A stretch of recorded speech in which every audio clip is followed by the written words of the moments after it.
It's easy to be good to people who are good to us. It doesn't take much effort or much like willpower in us to be kind to those that are kind to us. But what about with the people who do us wrong, who talk bad about us, who routinely disrespect us, or who have really hurt us? The last thing we think about is being good to them, doing good to them, or being kind to them. Like, they don't deserve it. And yet Jesus today says, love your enemies. If we don't hear that and balk, it means we didn't really hear it. He's not speaking in a parable. He's not being hyperbolic. He says to you and me to love our enemies. That's a crazy claim. It's a uniquely Christian claim. And I think as we have maybe the first instinct in us all to do harm to our enemy, to not be nice to those or be kind to those who are not kind to us, that's kind of naturally in us. But it's especially so the case today. I think we're all the more enticed to hate our enemy. We're almost being kind of conditioned to do it more with the news and the rhetoric and the climate. It's more and more the case. It's more and more of like an easy disposition for us just to do that. But Jesus doesn't just say love your enemies. He gives on to what it looks like. He goes on and he gives specific instructions. Simple, but very difficult. But I think if we're to put them into practice, ultimately they will set us free. It will set us free from being in and staying in and sometimes living in a vindictive or vengeful state, because that's what's bind us up. And the gospel, Jesus' way, always frees us. And here what he gives us the three things on how to love your enemy. He tells us how to act, how to speak, and then he gives us something to do. Before we get into those real quick though, we got to look back. When we say love your enemies, we got to look back a few weeks ago when we looked at robbers of joy. And when Paul in 1 Corinthians chapter 13, when he talked about love, it's not the love that you would have with a family member. It's not a love that you would have with your spouse. It's not a love that you would have even with a friend. But what Paul used in Corinthians 13 and what Jesus is using today in love is this sacrificial agape love. Remember, love that's not passive, but it's active. So Jesus isn't saying here you even to like your enemy. He's not saying to like your enemy. He's saying that's the command is you must love your enemy with this agape sacrificial love. So it's not the fuzzy, I don't need to have the warm fuzzies for my enemy, but I have to love them with the agape love. So first in verse 27, love your enemies, and then what does he say? Do good to those who hate you. If I am to love my enemy, I have to do good to those who do not do good to me. The person who intentionally hurts me, I don't hurt them back. The person who wronged me, betrayed me, cheated me, I do not wrong, betray, or cheat them. We have a great example of this. Our gospel couples with our first reading today. You have David and King Saul. David, remember, killed Goliath. And because of that, Saul loved David. The Bible says King Saul treated David as his son, and he invited David into his palace. And David would play the harp for Saul. When Saul wasn't feeling well, David would play the harp. But in the midst of all that, David's popularity grew. And he became very popular. And he was loved more so than King Saul. And King Saul didn't like that. He grew jealous of David. And he grew so jealous of him, he had hatred for David. And one day when David was playing the harp in the palace, Saul picked up a spear and threw it at David to try to kill him. David ducked out of the way, the spear missed him, and David escaped. And this is where our reading picks up today. David escaped, and then since then, Saul's still been trying to kill David. At this point, he's got 3,000 men searching for David, looking for him, to find him so as to kill him. And then what our reading showed today is that it's the moment, ironically, This is the moment when the 3,000 men were sleeping and Saul was sleeping, and David and his friend Abishai came upon Saul and the sleeping men. And what did David see? Right by Saul's head was the spear. Kind of just calling his name. Here's the spear, David. Take me. Here's your chance to get even, to pay back. And not only that, Abishai, his friend, says, God has delivered your enemy into your grasp this day. Let's nail him with the spear. Pick it up, take it. Let him have what's coming to him. And it doesn't even stop there. He says, like, if you don't want to pick it up, let me pick up the spear and nail him for you. But David said to him, do him no harm. David did not pay evil for evil. This is why the Bible talks and says that David was a man after God's own heart. Do we not have that inclination in us, that voice that's like, pick up the spear? When that person did that to me, they said that about me, they've done this in the past that caused the hurt. When I have the chance for the spear, take it, pick it up, give it to them. Let them feel what they made me feel. St. Paul in Romans chapter 12, he's quoting one of the wisdom books, the Proverbs chapter 25, and in that it says this: if your enemy is hungry, feed him.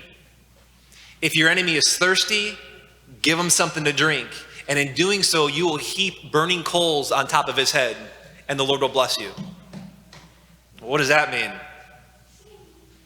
It doesn't mean that your enemy is going to burn up. Like some of you are saying, well, that's what I was going to do. The Bible gave me permission to go get coals and my enemy will get. No, what it means is if you have an enemy at work, someone who's done you wrong, who continues to do you wrong, who keeps you out and doesn't invite you to meetings or intentionally does you wrong, the next time you go to Starbucks, offer to buy him coffee. Offer to pay for it. He won't know what to do. Now, it's important that after you buy the coffee on your way home, or way back to work, don't put something in the coffee, right, for your enemy. But see, if your enemy is hungry, give him something to drink. If he's thirsty, give him something to drink. The Lord will bless you. Why? Because things get better when we don't repay evil with evil. Romans chapter 12 says, we repay evil with good. Now, this isn't to say we're just to be pushovers and we're let people walk all over us and just take anything. That's not what we're talking about. We're not to be vengeful. Elsewhere in Romans, Paul says that the Lord will bring about vengeance. The Lord will. It's not us to be vengeful, but because he's a God of justice, at the end it will work out, and God will see to it that it works out because he's a God of justice. But it's not for us to take it upon ourselves. Why? Because what else does Paul say? Paul says, if you return evil with evil, he says, you yourself will be overcome with evil. Is that not the case? How true that is. 2 different times when David had the opportunity to kill Saul, to repay evil with evil, and he didn't do it, Saul's heart was like bursted open. At one time, Saul wept.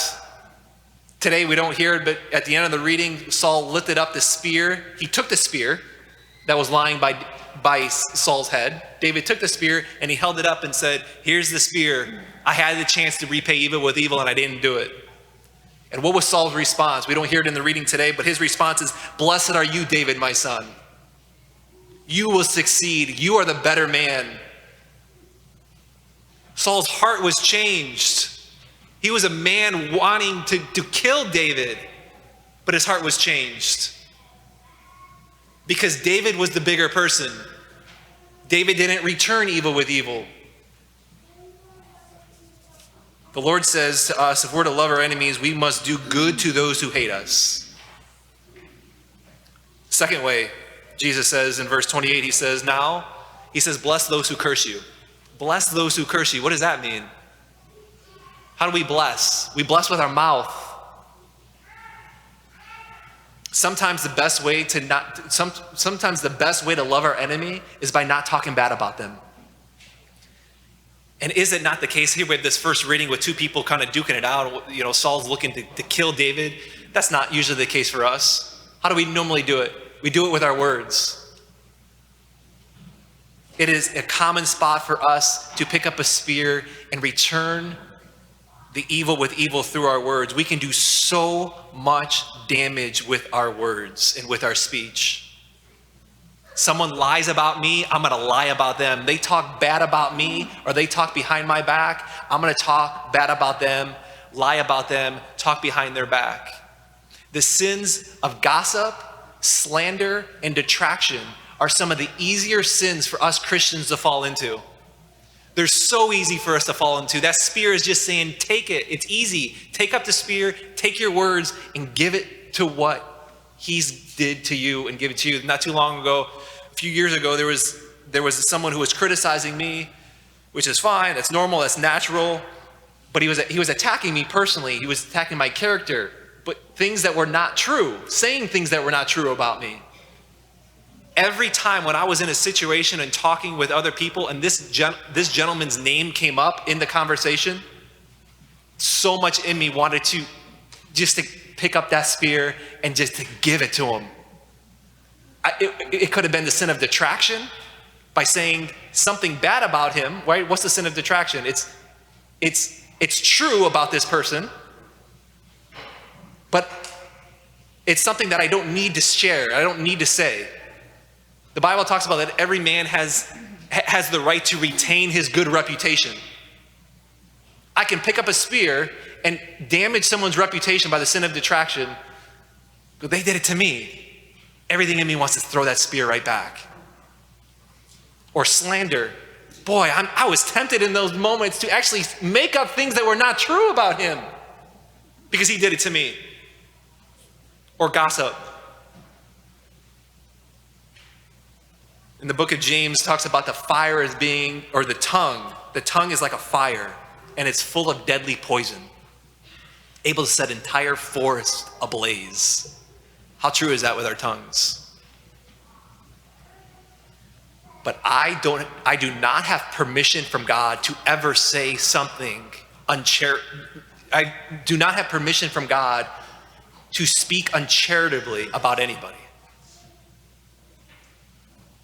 Do I use my tongue for those that have hurt me, my enemy? Whether I'm talking with my girlfriends or I'm with my buddies, do I use my tongue to gossip, slander, or detract the person who's harmed me? Or do I bless them? What's blessing them with our words? It's propping them up, actually. Or at least we zip it when we have the opportunity to pick up a spear and throw it. That's how we love our enemies. And lastly here, real quick, the third way, the thing that Jesus gives us something that says to do. He says, pray for those who mistreat you. Sometimes it's like, how do I love my enemy when I'm not even around them anymore? They're not even in my presence. Or maybe it's not safe, it's dangerous to be in their presence. How am I supposed to love them? You can always pray for them. And that's not, I pray that they go bankrupt, right? Or I pray that they get a flat tire, Lord, please. No, the prayer is that God blesses the person. You're asking for good to be done to someone who has harmed you. That is loving your enemy. As the case with David, there's probably a good chance that throughout this week, there will be opportunities for you to pick up spears. There'll be opportunities for you to pick up a spear either through action or through speech to an enemy, to repay evil with evil. Do what David did. Return good when evil was done. That's the Christian way. We repay evil with good by loving our enemy, by doing good to those who have harmed us, by blessing those who have cursed us, and by praying for those who mistreat us. Doing so, if we do that this week, doing so, we will leave the spear on the ground. where it belongs.